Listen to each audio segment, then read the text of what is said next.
तीर्थंकर भगवान वर्धमान स्वामी के शासन काल में विराजमान होकर हम उनके पावन दिव्य देशमान दिनवाड़ी का स्मरण करते हैं। भगवान महावीर स्वामी ने बोला कि जो जो जीव ज्ञान दर्शन का उपयोग भक्ति में करते हैं उनकी श्रद्धा का कभी अभाव नहीं। आपके पास ज्ञान दर्शन है तो आप उसको चारित्र को ग्रहण करके सम्यक दर्शन ज्ञान चारित्र को प्राप्त कर सकते हैं और सम्यक दर्शन प्राप्त होने के बाद आप तीर्थंकर बन सकते हैं। तीर्थंकर बनने के बाद आप सिद्ध भगवान भी बन सकते हैं। श्रद्धा का फल कभी व्यर्थ नहीं जाता। एक गांव में बहुत गरीब परिवार टूटी फूटी झोपड़ी में रहता था। पति पत्नी दोनों जोड़े से लकड़ी काटने का काम करते थे। जिस दिन लकड़ी काटने जंगल में जाते लकड़ियां मिल गई तो घर का गुजारा चल जाता और खाने भोजन की व्यवस्था आदि हो जाती थी। लेकिन जिस दिन लकड़ियां नहीं मिलती उस दिन उपवासा रहना पड़ता था। इस बात से दुखित होकर वह युवक लकड़हारा लकड़ी का नहीं मिलने की टेंशन में डिप्रेशन में एक जगह झाड़ के नीचे बैठ गया। वहीं से कहीं दूर से एक महामुनि चलकर आ गए। महामुनिराज ने बोला, कहो मत से इतनी चिंता में क्यों हो? बोलता है, महाराज साहब मैं बहुत दुखी हूँ। मेरे परिवार का गुजारा बसाना नहीं हो रहा है। तो मुनिराज ने बोला, चिंता मत करो वत्स। चिंता चिता के समान होती है। चिंता करोगे तो पुण्य की हानि होगी और भगवान का चिंतन करोगे, पुण्य का चिंतन करोगे, गुरु उपदेश का चिंतन करोगे, पुण्य की वृद्धि होगी। उस युवक ने चिंतन किया और गुरु ने उपदेश में, महामुनि ने अपने उपदेश में कहा कि तुम ओम ह्रीम नमः की जाप करो। क्या? ओम ह्रीम नमः की जाप करो। युवक वहीं बैठा रहा दिन भर, सुबह से शाम तक। मुनिराज चले गए, लेकिन वही युवक बैठा बैठा ओम ह्रीम नमः की जाप करता रहा। शाम को जब जैसे घर पहुंचता है, पत्नी पूछती है, क्यों आज क्या कमाकर लाए हो? कितनी लकड़ियां लाए हो? कितना तुमने व्यापार किया है? कुछ भी नहीं बोलता है। जब पढ़ने बैठाया था ओम ह्रीम नमः, ओम ह्रीम नमः, ओम ह्रीम नमः, ओम ह्रीम होती है। ये होती लगन। आज सुनते जी को बोल दो भैया अखंड जाप करना है, तो बोले घर पे पूछना पड़ेगा। भगवान का भजन करने आना है, कीर्तन करने, तो बोले घड़ी पहले देखेगा, टाइम पहले देखेगा। भगवान के लिए जब भी ऐसा अवसर निमित्त आए तो हमको तन मन धन लगाकर और समय देकर हर धार्मिक अनुष्ठान को सफल कर देना चाहिए। बैठा रहा। पत्नी पूछती है, बता दो कि नहीं अब? क्योंकि पत्नियों की भी पतियों पर बहुत अच्छी चलती है। जब पति पत्नी का कहना नहीं माने तब देखो।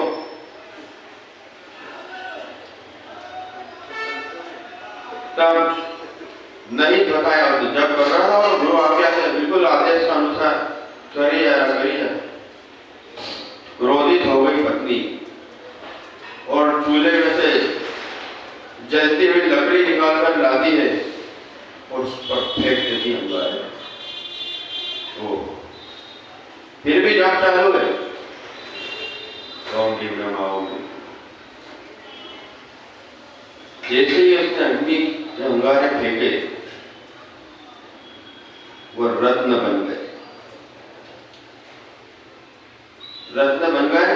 लेकिन पत्नी को बोध नहीं इस बात का कि वो रत्न क्या है। रत्न है कि हीरा मोती है, बहुत कीमती है। अब बोले कुछ है तो नहीं घर में खाने का, नहीं ये लकड़ी तो नहीं है, लेकिन मेरा पति ऐसा पागल हो गया है कि ओपरी जब में लगा हुआ है, वो अंगारे के जो टुकड़े थे वो लेकर व्यापारी में चली जाती है बेचने के लिए। कहती है मेरे पास पैसा तो नहीं है, व्यापारी जी, दुकानदार जी, आपके कुछ टुकड़े हैं ही रख लो, हो सकता है ऐसे कुछ मेरे पास पैसा आप दे दें तो मैं घर का दिया जला लूंगी। जैसे ही व्यापारी ने हाथ में लिए, कहता है अरे ये टुकड़े नहीं, ये मोती हीरा पन्ना निकले, ये तो करोड़ों करोड़ों की संपत्ति है, तो इससे तुम मेरे परिवार पूछते कई पुस्तकों खरीद सकती हो, इतने करोड़पति हो चुके तुम लोग। पूरा सामान, एक हफ्ते का सामान लेकर वो घर पहुंचती है किराने का। फिर भी वो उसका पति ओम भीम नमः जब पढ़ता जाता है, उसकी तरफ आंख उठाकर भी देखता है। वो बोलती है मुझे क्षमा कर दो, मैं तुम्हें समझ नहीं पाई, मैं तुम्हें जान नहीं पाई, मैं तुम्हें ये नहीं देख पाई कि तुम साधना कर रहे हो। और उसने देखा जितने वहां पे और टुकड़े पड़े थे सबको अवेड़ना चालू किया, एक पूरी हांडी भरा गई। और दोनों चातुर थे, बनिया बुद्धि थे, दोनों ने हांडी को भर दिया और एक दिन वो करोड़पति हो गए। तो श्रद्धा का फल ये होता है कि जो ओम ह्रीं नमः आदि नमोकार महामंत्र का स्मरण करते चले जाता है, उसके दुख संकट हट जाते। लेकिन मात्र आपको जरूरत है तो श्रद्धा की, आपको जरूरत है आस्था विश्वास की, आपको जरूरत है समर्पण की।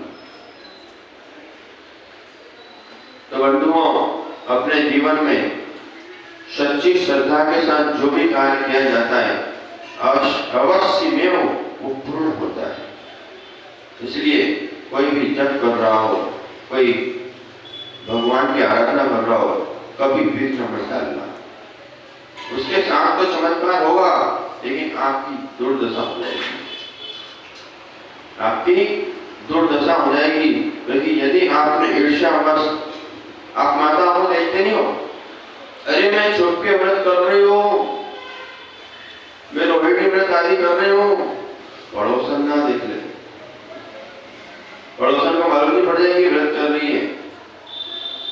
और भी ऐसे लोग आते हैं कि जो वो आया तो उसको देख के चुप हो जाते हैं। नहीं, आपको बोलते रहना चाहिए, सामने वाला हीन भावना से भरा जाता है। रवि, शत्रु भी तुम्हारे गुरु आश्रम में, गुरु सभा में आकर बैठ जाते हो, बोलते रहना चाहिए। आप बात तो मेरे बारे में कर रहे थे, पर दीपक को लगेगा कि राजा के बारे में कर रहे थे, हमारे बारे में कर रहे थे। इसलिए बोलते रहना चाहिए। हीन भावना से कोई आपके शब्दों से ना भर जाए। आपके शब्द ऐसे होना चाहिए, ऐसे होना चाहिए जैसे आचार्य विमल श्रवण जी गुरुदेव के हुआ करते। अभी एक जना बता रहा था, मुनि श्री सुधाकर जी महाराज साहब ने आचार्य विमल श्रवण जी को वात्सल्य मूर्ति की उस समय की उपाधियों से आग के अलंकृत किया। इतनी बड़ी बात है, गुणियों का गुणगान। वे तो सर्वों के वासी हो गए, सिद्धालय में भविष्य को जाने वाले होंगे, लेकिन उनके वात्सल्य के गुण पूरी श्रवण संस्कृति में गाए जा रहे हैं। अभी एक माँ आचार्य विमल श्रवण जी को देव के चरण चिन्ह लेके आई थी, उस समय के 45 साल पुराने। वो शेरा की दादी एक बार, तो ये गुणियों के गुणगान ही काम आते हैं। आपके चतुर्मास में आप जितना मुनियों का गुणगान कर लेंगे, ये गुरु भक्ति हर साल भटनगर में चतुर्मास करवाती रहेगी। ऐसा कोई दिन नहीं होगा जिस दिन चतुर्मास ना हो। और आपको अपनी एकता को ऐसे बढ़ा के रखना है कि मुनि राज खुद कहे, हरि का संग आचार्य संग खुद कहे कि जाओ भटनगर में चतुर्मास करना। ये होगा हमारे समर्पण से, ये होगा हमारे श्रद्धा से, ये होगा हमारे विश्वास से। मन में है विश्वास सार्थक। कई बोल रहे हो? मन में है विश्वास, पूरा है विश्वास और काम होगा मेरा हमेशा। इस बात को याद रखें। कल रविवार के दिन करेक्ट 2 बजे यहाँ भगवान शांतिनाथ जी की मूर्ति विराजमान हो जाएगी, या फिर आदिनाथ भगवान की करेंगे क्योंकि भक्तांबर विधान है। उसमें करेक्ट 2:05 पर यहाँ पर भगवान की शांति धारा मुनि श्री प्रसव जी महाराज साहब के मुखारविंद से प्रारंभ हो जाएगी। आप सभी को तन मन धन लगाकर भक्तांबर विधान को यहाँ संपन्न करना है। ये मत देखना बारिश आ रही है, जब भी आती तो बोलते हो गिरवा दो, गिर जाता तो बोले बनवा दो। तो ये देखना बारिश के साथ हम भी झमाझम भगवान की भक्ति करेंगे। इन्हीं मंगल भाव और सोमवार के दिन 2:30 बजे मंत्र जाप ध्यान अनुष्ठान का कार्यक्रम रखा है। सोमवार के दिन थोड़ा समय अपन निकाल सकते हैं, ऐसी कोई बहाने बनाने वाली स्थिति पैदा नहीं होगी। हम आ सकते हैं 2:30 बजे, तो जरूर आए, जरूर पाए। महावीर भगवान की जय।